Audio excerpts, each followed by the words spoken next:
Continuando con la clase de tejido conectivo, en esta última parte de la clase veremos la clasificación del tejido conectivo. Debemos recordar que en las dos clases anteriores estudiamos las características histológicas generales del tejido conectivo, desarrollando cómo estaba conformada su matriz extracelular figurada, compuesta por fibras colágenas, elásticas y reticulares, y por la sustancia fundamental o matriz amorfa. También estudiamos a detenimiento las células que forman parte del tejido conectivo propiamente dicho. Ahora en esta clase veremos la clasificación del tejido conectivo. El tejido conectivo puede ser clasificado en un tejido conectivo embrionario, que encontramos, como su nombre lo dice, en el embrión o en el feto que está en desarrollo, es decir, durante la vida intrauterina y posiblemente durante las primeras etapas o años del desarrollo. Un tejido conectivo del adulto o propiamente dicho, del cual explicamos sus características histológicas en las dos clases anteriores y específicamente vimos cuáles son la población celular de ese tejido conectivo del adulto propiamente dicho y un tejido conectivo especializado.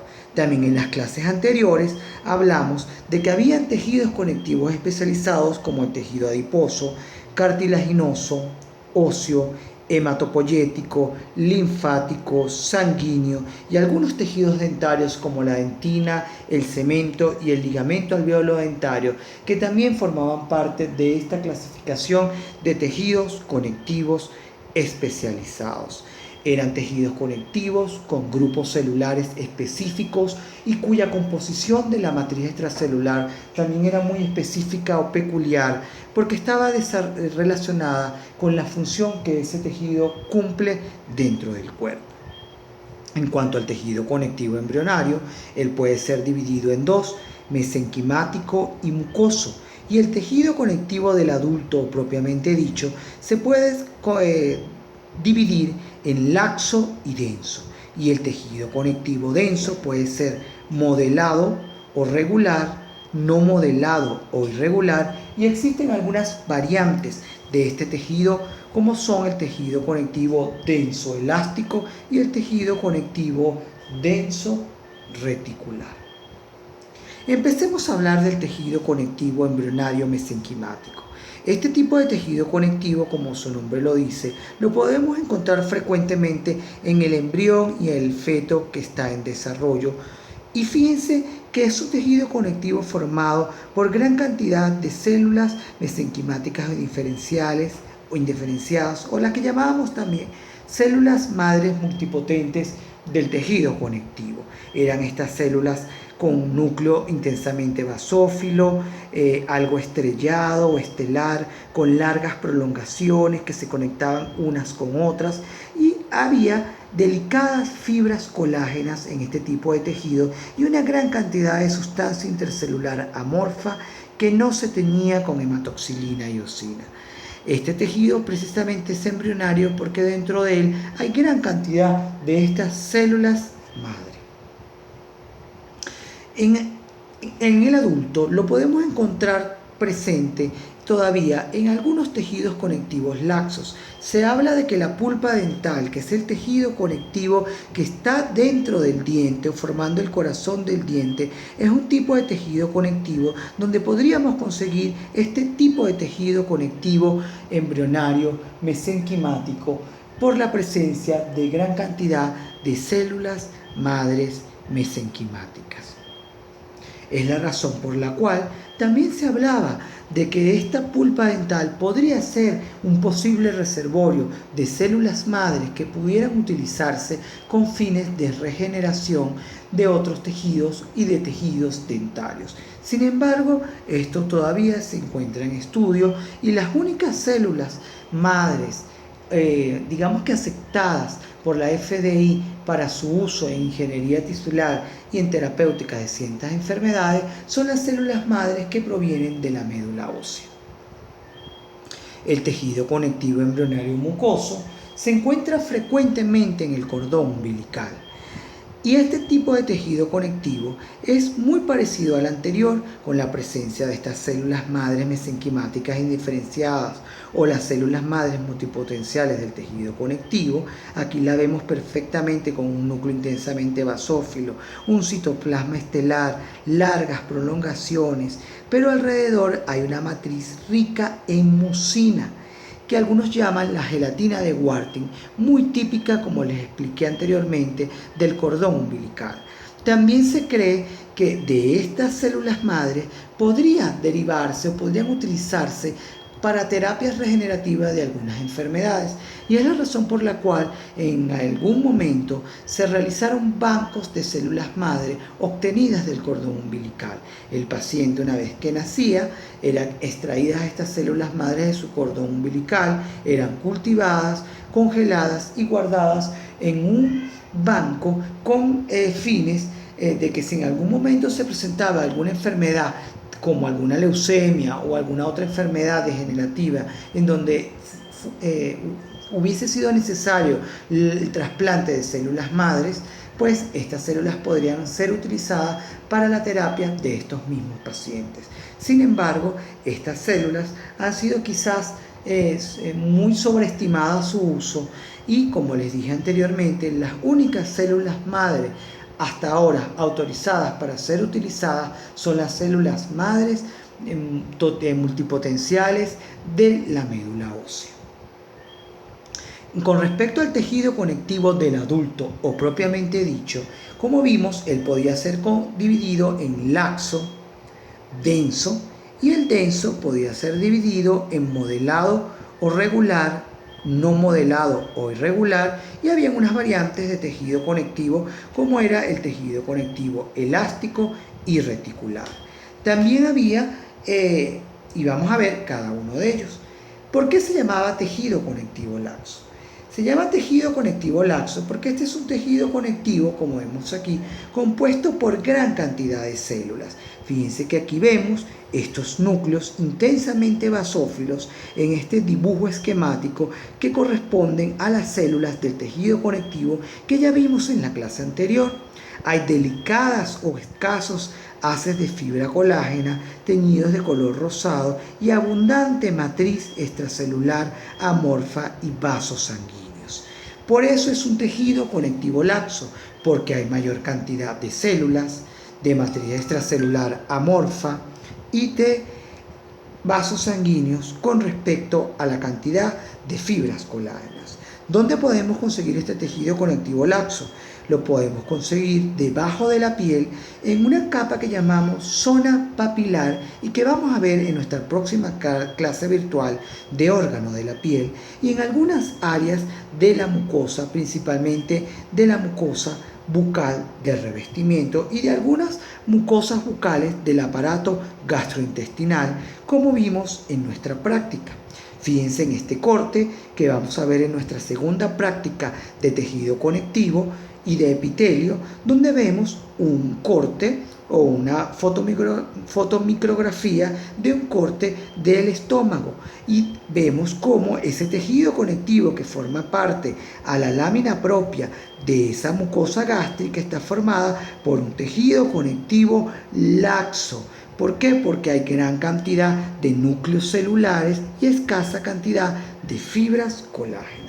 Aquí vemos este corte que lo veremos también en nuestra práctica número 2 de tejido conectivo laxo, donde hay gran cantidad de células como esta que vemos aquí, adipocitos, linfocitos, fibroblastos.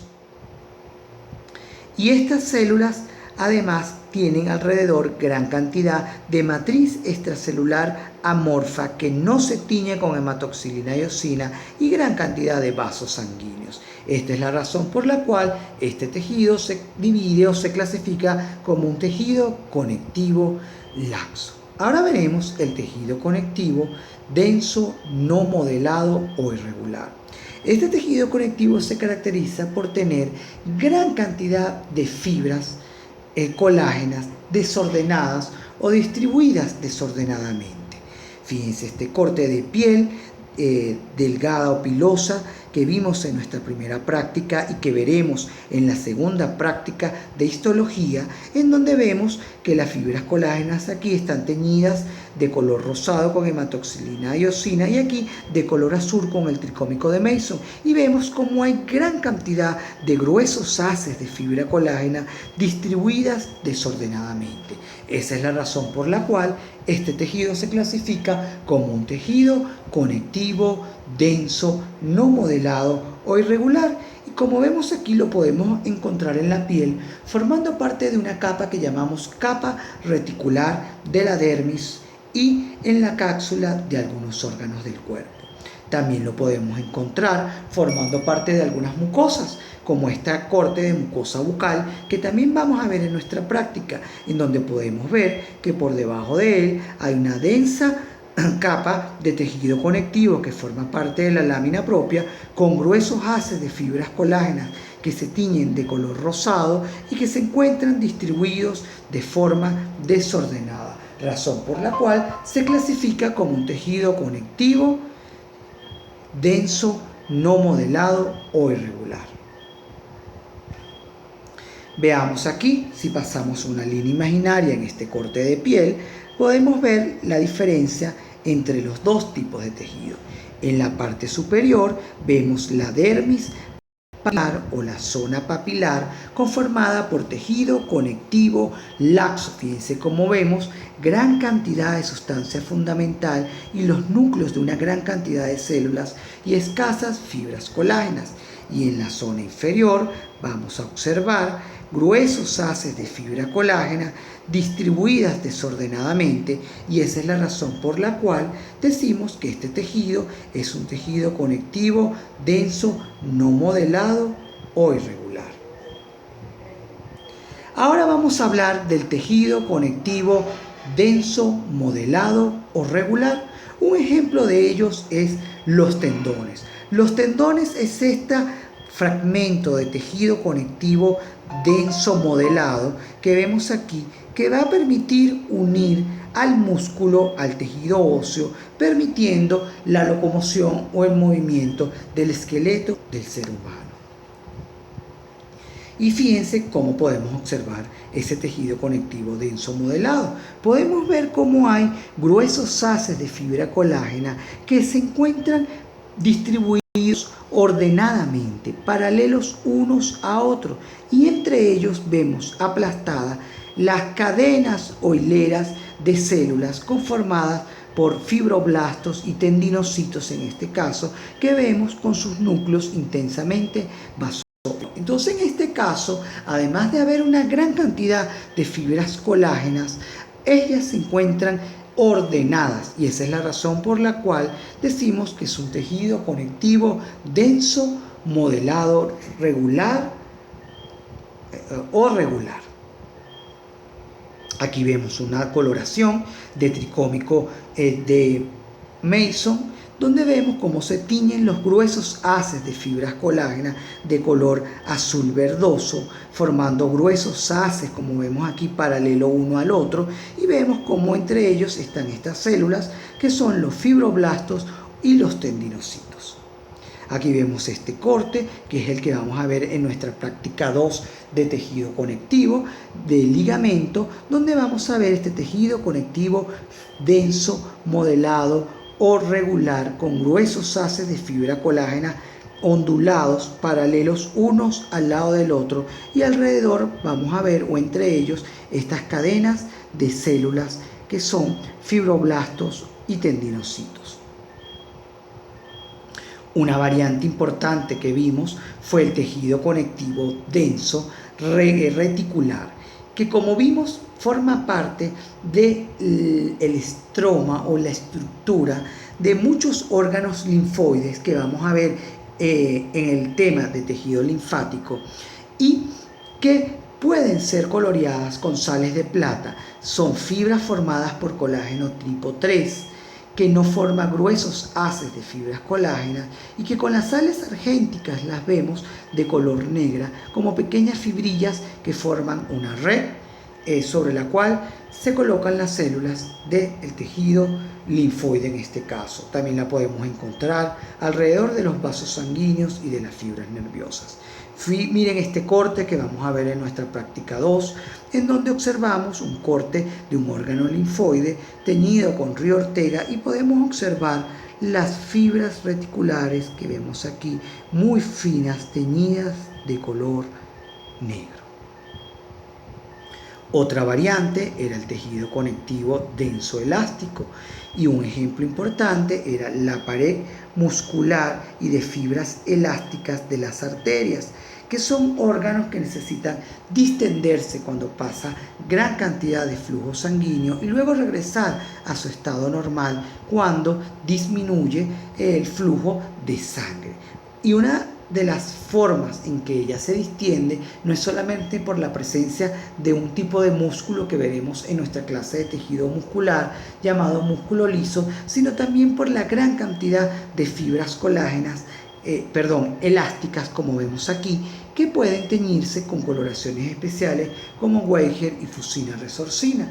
En este corte que vamos a ver en nuestra práctica 2 de una arteria elástica podemos ver ese tejido conectivo denso elástico formado por gran cantidad de fibras elásticas teñidas con la coloración de Weiger. Y para terminar con la clasificación del tejido conectivo, solo recordar que también el tejido adiposo, que el cartílago, que el tejido óseo, que la sangre, que los tejidos linfáticos y que algunos tejidos dentarios forman partes de tejidos conectivos especializados que veremos a lo largo de este curso. Ahora sí, para terminar la clase, debemos hacer un resumen de las principales funciones del tejido conectivo. Tiene una función mecánica porque, como vimos a través de la matriz extracelular, tanto figurada, formada por fibras colágenas y reticulares, como la amorfa, tiene la capacidad de absorber, digámoslo así, o de resistir estrés o fuerzas mecánicas y disiparlas para evitar que el tejido conectivo sufra daños o se desgarre. Eso se hace gracias a la capacidad que tienen las fibras colágenas y elásticas de distenderse, de absorber estas fuerzas y luego regresar a su tamaño normal, y también a la sustancia intercelular amorfa que forma parte, o que constituye un gel viscoso o un gel acuoso. Tiene una función metabólica porque ya vimos que a través del tejido conectivo y específicamente a través de la sustancia fundamental difunden sustancias nutritivas como aminoácidos, como azúcares, como oxígeno que necesita la célula para poder sobrevivir, y a su vez a través de ella se desechan sustancias como el CO2. También, además de esa función nutritiva, no solamente del tejido conectivo, sino también que permite la nutrición del epitelio, de revestimiento que está por encima de los tejidos conectivos, que como ya vimos en la primera clase es avascular y tampoco tiene fibras nerviosas, también a través de la matriz amorfa difunden enzimas que sirven para desarrollar ciertos procesos metabólicos y también factores de crecimiento que no solamente ayudan al crecimiento del tejido conectivo, sino también ayudan al crecimiento del epitelio y que tienen que ver con la regeneración tanto del epitelio como el tejido conectivo. Es decir, que las células del tejido conectivo pueden segregar factores de crecimiento que difunden a través de la matriz extracelular. ¿Para qué? Para crear vasos sanguíneos como el factor de crecimiento endotelial vascular, para regenerar el epitelio como es el factor de crecimiento epidérmico y otros factores de crecimiento. Y también tiene una función de defensa porque, como ya vimos, dentro de él hay células errantes que son células que se encuentran circulando por los vasos sanguíneos y que ante algún estímulo de daño, que puede ser un daño mecánico, la infección bacteriana, viral o micótica, migran a través de los vasos sanguíneos y llegan al sitio del tejido conectivo que está sufriendo daño o injuria para tratar de defenderlo a través de la respuesta inmunológica. Y también dentro de ese tejido conectivo, como vimos, hay células de defensa que son población residente, como son los macrófagos, que como deben recordar tenían no solamente la función de fagocitosis de virus, bacterias, hongos y cuerpos extraños, sino también que eran células presentadoras de antígeno para iniciar una respuesta inmunológica ante cualquier elemento o antígeno que pudiera causar daño, y también era capaz de producir citocinas inflamatorias para estimular la inflamación, y también citocinas antiinflamatorias para controlarla. También recuerden que dentro del tejido conectivo habían los miofibroblastos, que eran células que participaban en la cicatrización y reparación del tejido epitelial y tejido conectivo. Ahora, para terminar, podemos hacer algunas de estas actividades y montarlas en nuestro foro de dudas. Entonces vamos a ver, explique qué tipo de tejido conectivo es este. Segunda pregunta, explique qué tipo de tejido conectivo estamos viendo en esta imagen. Tercera pregunta, explique qué tipo de tejido conectivo vemos en esta imagen y qué tipo de tejido conectivo observamos en esta imagen. Y por último, qué tipo de tejido conectivo observamos en ella. Podemos contestar una pregunta de estas actividades de acuerdo a la que más les guste, con la que más se sientan cómodos, y colocarla en el foro de dudas y respuestas de tejidos histológicos básicos. Me despido con esta hermosa imagen del Ávila, la sultana de nuestra gran ciudad de Caracas, una ciudad hermosa, vista desde las alturas. Muchas gracias por su atención.